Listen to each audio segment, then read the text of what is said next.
presidente del Partido Popular, Pablo Casado, me pidió que viniera a Madrid a reunirme con él. Yo estaba afuera, pasando unos días de vacaciones, pero bueno, viajé esta mañana, vine a verle y estuvimos reunidos esta mañana en Génova un largo rato, casi más de 2 horas, conversando. Y el presidente del Partido Popular me ha comunicado en esa reunión su decisión de destituirme como portavoz del Grupo Parlamentario Popular. Es una decisión que lamento profundamente porque la considero perjudicial para el Grupo Parlamentario, para el Partido Popular y para la causa que defendemos, que es la de una España fuerte, adulta, moderna, por supuesto de ciudadanos libres e iguales. Antes que nada, quiero hacer una referencia, una mención a los diputados del Partido Popular, a los que he tenido el inmenso honor de dirigir durante este último año. A muchos de ellos yo no les conocía, les conocí a partir del ejercicio de mis responsabilidades y yo quiero reconocer hoy su esfuerzo, su convicción, su compromiso con España y decir que me hubiera gustado que todos ellos tuvieran el máximo protagonismo posible. Eso intenté a lo largo de mi portavocía, sin atención a su procedencia, a su perfil, a sus sensibilidades, a que formaran parte de presuntas corrientes, facciones, amistades, lealtades, esto que es muy habitual en política. Me hubiera gustado que todos ellos pudieran asumir máximo protagonismo a lo largo de una breve legislatura y complicada como ha sido esta. Quizás ello no haya sido posible, pero a todos ellos quiero transmitir mi más absoluta gratitud por su actitud a lo largo de este año, por su apoyo y por su lealtad. Me llevo, por supuesto, el recuerdo del afecto y el apoyo de todos ellos y también recuerdo especial, quiero hacerlo, del empeño común que pusimos para que se reabriera el Parlamento durante el estado de alarma, con la pandemia y la felicidad, la satisfacción con el objetivo cumplido. A partir de ahí se preguntarán ustedes sobre los motivos de mi destitución.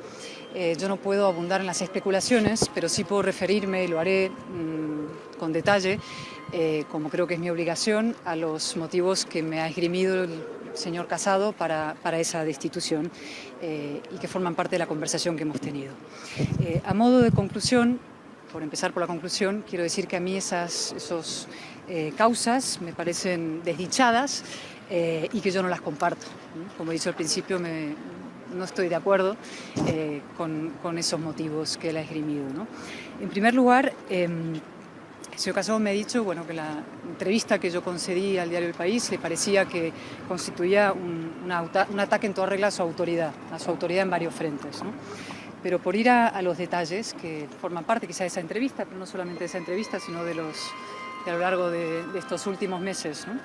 Yo creo, en primer lugar, el señor Casado considera que mi concepción de la libertad es incompatible con su autoridad, es desde luego una visión de la portavocía, de la propia política y, por supuesto, de su autoridad que yo no comparto, ¿no?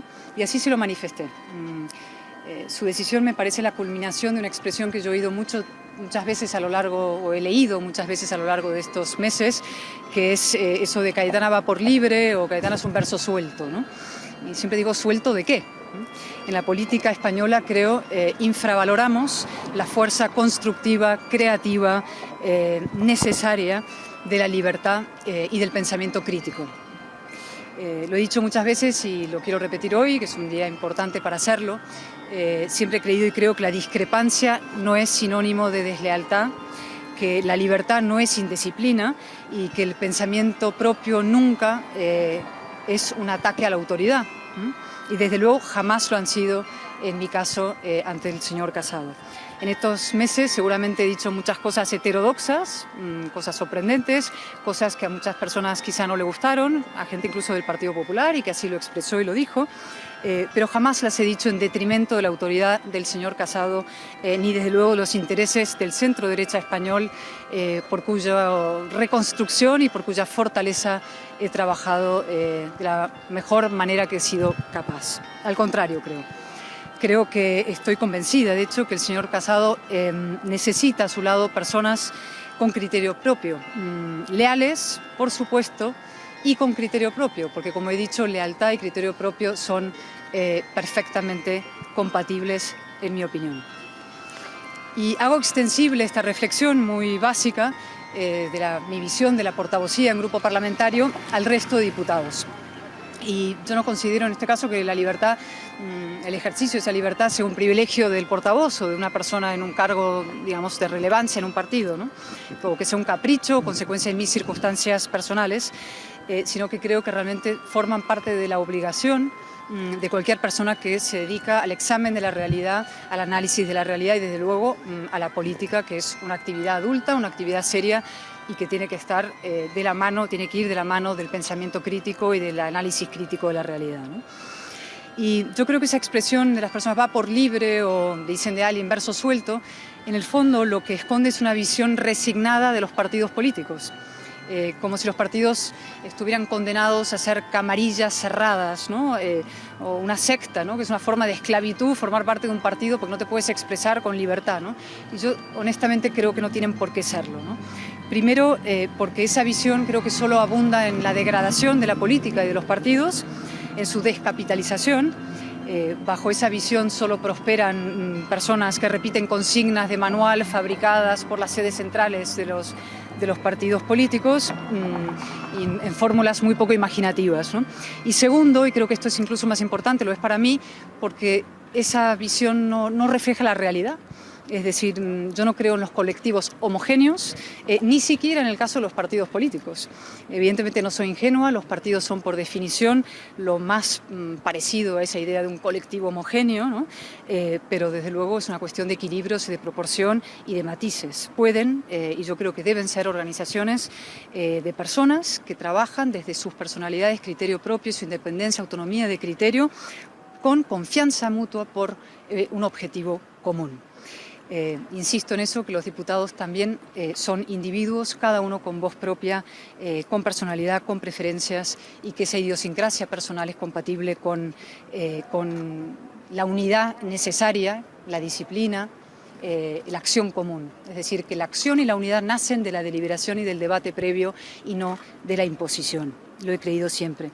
Y por eso, una de las cosas que intenté hacer cuando llegué como portavoz hace un año, y lo propuse, fue dar libertad de voto a los diputados en asuntos morales en el grupo parlamentario. Me parecía que era una manera de reconocer que hay sensibilidades diferentes en asuntos morales profundos y que eso era compatible perfectamente con una acción común y con la fortaleza de un grupo parlamentario. Eso se consideró una amenaza a la cohesión interna. A mí nunca me pareció que lo fuera, pero realmente creo, como he dicho, que la unidad nace de la deliberación y del debate y no de la imposición. Y además creo que esa negación de la libertad interior y de la diversidad interior lo que hacen es dificultar precisamente un proceso de ensanchar las bases de un partido político. Es decir, pueden que hagan un partido popular más homogéneo, pero no por eso más grande y más fuerte, sino al revés, ¿no? La homogeneidad lo que hace es limitar, reducir, hacer algo más pequeño y más pobre. En segundo lugar, el segundo reproche que me hizo el señor Casado fue mi referencia a que la destitución de Gabriel Orriaga como jefe de la asesoría parlamentaria del Partido Popular era una invasión de competencias del partido sobre la dirección del grupo parlamentario. Eso lo dije y lo sostengo. Esa invasión de competencias se produjo y de hecho se venía produciendo hace mucho tiempo, ¿no? Desde el minuto uno, debo decir, prácticamente desde el minuto uno, el secretario general del partido intentó restringir al mínimo la autonomía de la dirección del grupo parlamentario. Y yo realmente no entendía por qué esa necesidad de restringir al mínimo la autonomía y la capacidad de acción de la dirección del grupo, porque la dirección del grupo en fin, reclama una autonomía básica y elemental nacida de la confianza mutua y del proyecto común. Y desde luego creo que si analizamos los precedentes, yo conozco algunos, lo viví más de cerca en la historia desde luego del Partido Popular, creo que ningún portavoz de la oposición en el PP ha tenido menos autonomía que yo en el desempeño de mis funciones como portavoz, insisto, que de los que he tenido yo a lo largo de este tiempo. En todo caso, quiero decirlo además tajantemente, yo no quiero ahondar en esto de las pugnas internas de poder, jamás me han interesado. Solo reflejan una parte de la política, que es la que a mí menos me ha interesado, en la que menos he participado y en la que menos he querido contribuir, jamás. Sí quiero referirme, sin embargo, a otro lugar común que se ha utilizado a la hora de justificar mi destitución. Desde luego no lo ha hecho el señor Casado cuando hablamos, porque él sabe que eso no es verdad, pero sí se ha hecho desde eso que llaman fuentes o filtraciones, o desde luego se ha hecho en eso, en el mundo, digamos, en el paisaje mediático general, del que mucho se ha hablado a lo largo de las últimas semanas de mi posible salida, ¿no? Que es el debate de moderados y radicales. Y de hecho yo creo que probablemente lo veremos esta misma tarde, si no lo hemos visto ya, porque todavía no he podido mirar cómo se ha recibido esta noticia, pero seguramente se verá también en la prensa mañana, que se interpretará mi salida como, digamos, una apuesta por la moderación frente a la radicalidad, ¿no? Y sobre estas etiquetas de duros y blandos, moderados y radicales, quiero remitirme a algo que decía ayer en esa entrevista, pero que he dicho muchas veces, ayer fue la última vez, que es preguntarme qué categorías son esas de duros y blandos, moderados y radicales, ¿no?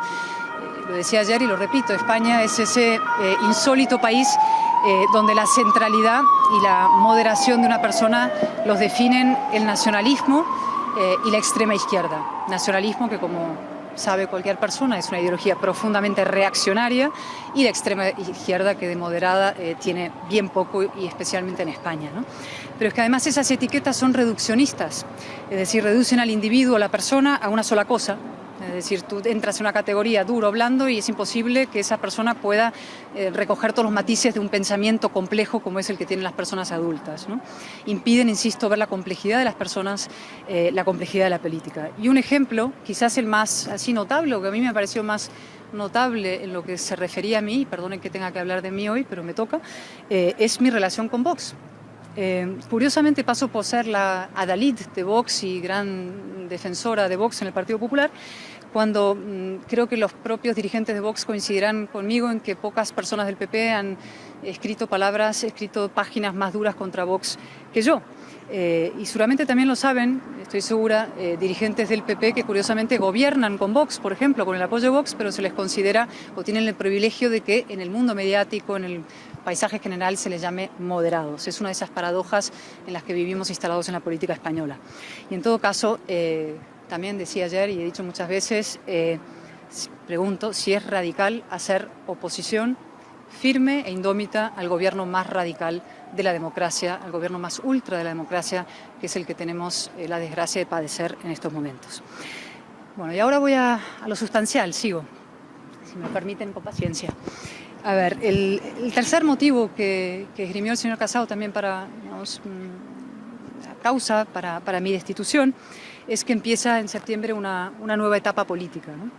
Y le preocupaba mi actitud ante los presupuestos, negociación de presupuestos y ante las negociaciones del Pacto por la Justicia, ¿no? Y efectivamente yo no soy partidaria de un pacto con el PSOE por el reparto de cargos en la justicia, ¿no? Debo decir que no conozco, no en detalle ni en nada, el transcurso de esas negociaciones, porque se me ha mantenido al margen, cosa que respeto, pero no conozco los detalles, por lo cual no voy a entrar a valorar los detalles. Sí puedo hablar en términos generales, ¿no? Lo repito, y además siempre lo he dicho así, que yo creo que la justicia hoy en España es el último dique de contención que tiene el sistema frente al proceso encabezado por el señor Sánchez en alianza con Podemos y el separatismo, con lo cual una justicia fuerte e independiente creo que es absolutamente esencial. Eso es una digamos, valoración básica sobre esta cuestión. Y también porque creo, y así lo he defendido, y hablando también con asociaciones judiciales como portavoz, en la regeneración de la justicia en sí misma. Es decir, que los jueces elijan a los jueces. Creo que el Partido Popular tenía en esto una oportunidad muy importante para levantar una bandera de regeneración, coherente no solo con sus principios, sino con la grave situación política que atravesamos. Ciertamente se podrá decir que mi oposición a esos pactos en la justicia me colocan en el campo de los duros, ¿no? Dentro de las etiquetas que se establecen ahora, ¿no? Pero entonces esto no cuaja muy bien con mi defensa de un gobierno de concentración constitucionalista que vendría a desmentir la idea de que yo estoy en contra de los acuerdos o las negociaciones con el Partido Socialista sobre determinadas cuestiones, ¿no? Y esta es una cuestión importante, ¿no? Y la planteo porque creo que el mayor reproche que me ha hecho el señor Casado, y yo creo que el tema que para él es más importante o decisivo, es mi insistencia en la necesidad en España de un gran acuerdo político entre el espacio socialdemócrata, digamos, y el espacio liberal conservador, ¿no? Pablo Casado rechaza tajantemente mi insistencia en un gobierno de concentración constitucionalista en España.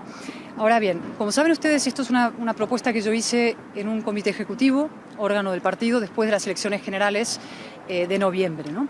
Entonces yo planteé que el Partido Popular fuera quien ofreciera al señor Sánchez ese acuerdo para evitar un acuerdo con Podemos y con Esquerra y separatistas. Desde entonces yo he matizado mi opinión porque leo la realidad y veo lo que pasa, ¿no? Y así lo he explicado muchas veces, y la realidad ha demostrado que Sánchez prefería una coalición ultra, una coalición radical, hizo una coalición efectivamente, pero con fuerzas disolventes. Y así lo dije yo ayer también, que en fin, el principal obstáculo para un acuerdo, un gran acuerdo de concentración constitucionalista en España, es la podemización de Pedro Sánchez. Ahora bien digo, esa deriva de Sánchez no puede impedir, en mi opinión, que nosotros, desde el Partido Popular, cumplamos con nuestra obligación, que es exigir una ruptura del PSOE con Podemos, ¿no? Exigirle que vuelva el PSOE a la centralidad española, ¿no? Porque si no lo hacemos, ¿qué significa? ¿Que no queremos que Sánchez rompa con Podemos? Claro que queremos que rompa con Podemos. Queremos un gobierno centrado y constitucionalista en España, ¿no? Evidentemente, si Sánchez cometiera el extraordinario milagro, en fin, en su obra y como le conocemos, de romper con Podemos y volver a la centralidad y hacer un gran acuerdo constitucional, eso tendría riesgo para la oposición. El partido minoritario en estos acuerdos suele asumir un riesgo, pero siempre he dicho que mi opinión era un riesgo patriótico, un sacrificio patriótico. En todo caso, y aunque el señor Sánchez no hiciera eso, no aceptara ese acuerdo, creo que al margen es, desde el punto de vista patriótico, político, casi moral, es un emplazamiento a los socialdemócratas, a los votantes socialistas, a la izquierda española, al progresismo español, sobre la necesidad de volver a la centralidad, abrazarse a la reforma y abandonar el camino de la ruptura que es Podemos, y es el camino, en fin, de los que se quedaron al margen de la transición y que ahora pretenden colocar nuestro sistema constitucional a los pies de los caballos. Finalmente, con esto llego al último punto de mis, digamos, discrepancia con el señor Casado, ¿no? Y es que el señor Casado me dejó claro que a él no le interesa la batalla cultural, ¿vale? Es decir, no le parece que sea un asunto político relevante en estos momentos. Y para mí sí lo es, y para mí lo es profundamente, y por eso, de hecho, he dado la batalla contra el feminismo radical en nombre de un feminismo antivictimista. Por eso creo que, en fin, el asunto de la memoria histórica debe encararse de manera de frente, que hace falta decir el punto y final a la utilización de la guerra civil y la dictadura como argumentos políticos. Y también por eso mi enfrentamiento con el señor Iglesias en el Congreso. Enfrentamiento que, como saben ustedes, llevó a que el Congreso retirara, la presidenta del Congreso retirara unas palabras mías del orden del día, del boletín de las Cortes, y que yo he planteado un recurso ante el Tribunal Constitucional. A la dirección del partido le parece que yo no tengo necesidad de plantear ese recurso ante el Tribunal Constitucional. No estaba dispuesto a sufragar ese recurso, pero yo buscaré la forma de sufragar ese recurso ante el Tribunal Constitucional para que las palabras verdaderas que yo pronuncié en esta casa queden en el diario de sesiones como compromiso, no con mi derecho a decir cualquier cosa, sino con mi derecho a decir la verdad. Y en todo caso, la batalla cultural, como he dicho, a mí me parece absolutamente esencial por dos motivos, y de verdad voy acabando. Primero, porque lo que está en juego en esa batalla cultural es nada menos que los valores esenciales de la Ilustración, de las sociedades tolerantes, de las sociedades plurales, de las sociedades civilizadas. Y segundo, es decir, libertad e igualdad de los ciudadanos ante la ley. Y segundo, porque además estratégicamente conviene al PP.